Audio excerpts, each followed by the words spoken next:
Good morning, and thank you for joining me. Many of you in this room are my friends. Many of you in this room know me. Many of you have cheered for me, or you worked with me, or you supported me. Now, every one of you has good reason to be critical of me. I want to say to each of you, simply and directly, I am deeply sorry for my irresponsible and selfish behavior I engaged in. I know people want to find out how I could be so selfish and so foolish. People want to know how I could have done these things to my wife, Elin, and to my children. And while I have always tried to be a private person, there are some things I want to say. Elin and I have started the process of discussing the damage caused by my behavior. As Elin pointed out to me, my real apology to her will not come in the form of words. It will come from my behavior over time. We have a lot to discuss, and however, what we say to each other will remain between the two of us. I am also aware of the pain my behavior has caused to those of you in this room. I have let you down, and I have let down my fans. For many of you, especially my friends, my behavior has been a personal disappointment.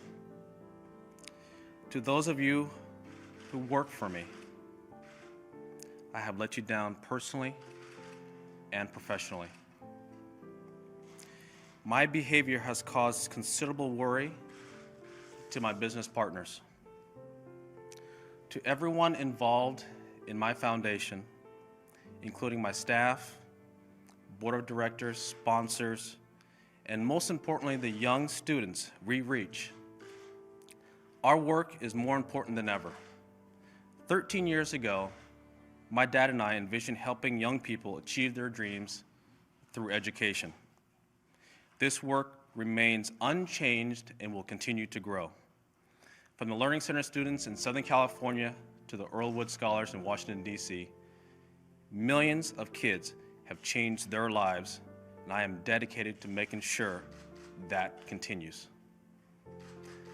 But still, I know I have bitterly disappointed all of you.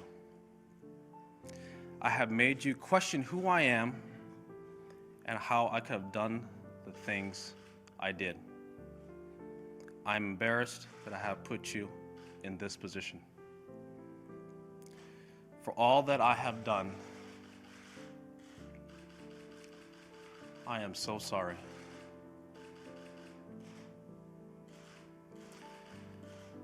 I have a lot to atone for,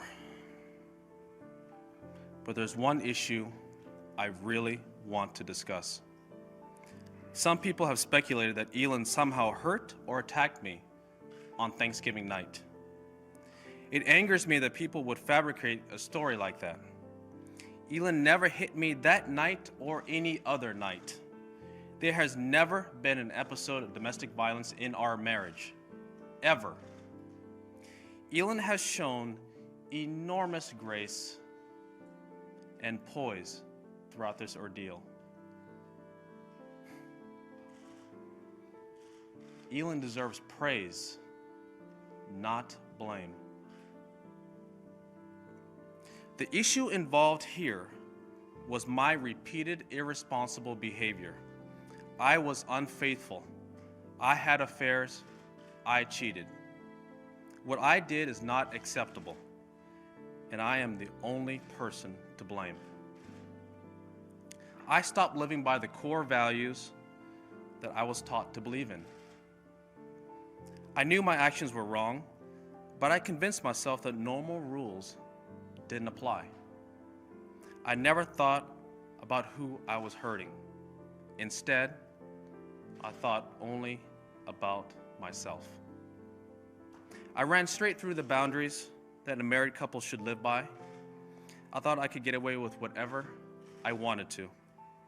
I felt that I had worked hard my entire life and deserved to enjoy all the temptations around me. I felt I was entitled. Thanks to money and fame, I didn't have to go far to find them. I was wrong. I was foolish. I don't get to play by different rules. The same boundaries that apply to everyone apply to me. I brought this shame on myself.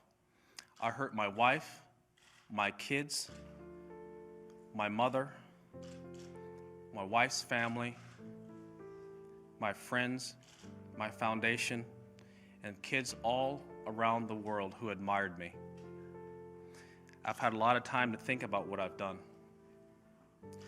My failures have made me look at myself in a way I never wanted to before. It's now up to me to make amends, and that starts by never repeating the mistakes I've made. It's up to me to start living a life of integrity.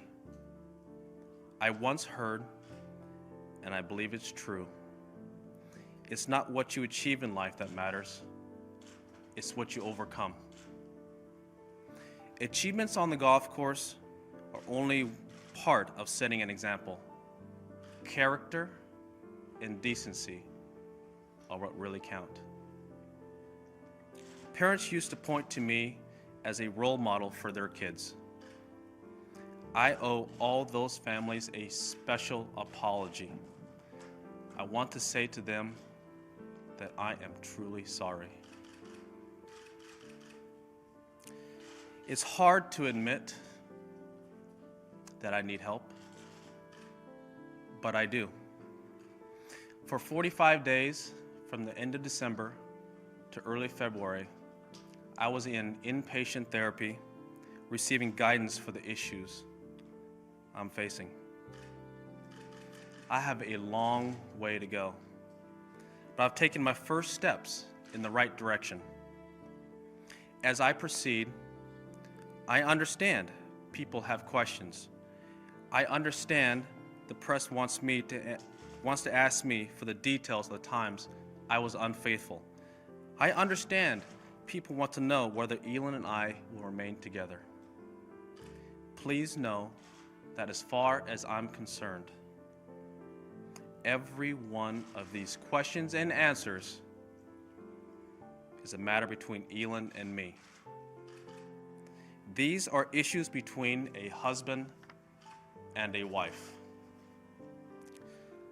Some people have made up things that never happened. They said I used performance-enhancing drugs. This is completely and utterly false.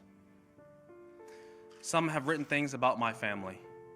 Despite the damage I have done, I still believe it is right to shield my family from the public spotlight. They did not do these things. I did. I have always tried to maintain a private space for my wife and children. They have been kept separate from my sponsors, my commercial endorsements. When my children were born, we only released photographs so that the paparazzi could not chase them. However, my behavior doesn't make it right for the media to follow my 2.5-year-old daughter to school and report the school's location. They staked out my wife and they pursued my mom. Whatever my wrongdoings, for the sake of my family, please leave my wife and kids alone. I recognize I have brought this on myself.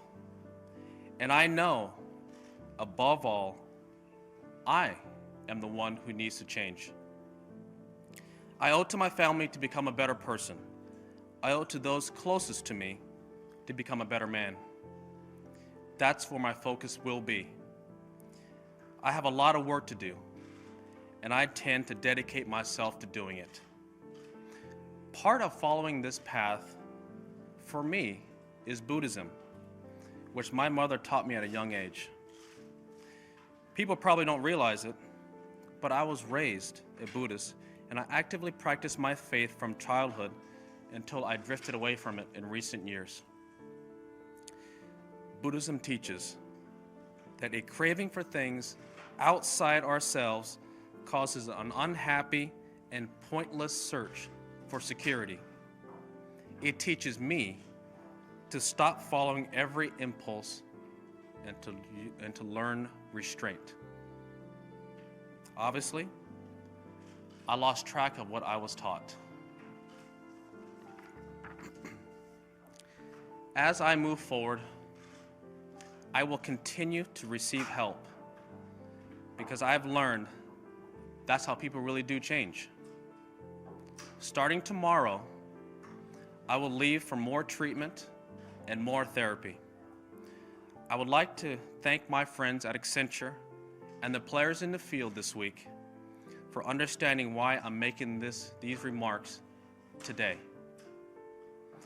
In therapy, I've learned the importance of looking at my spiritual life and keeping in balance with my professional life.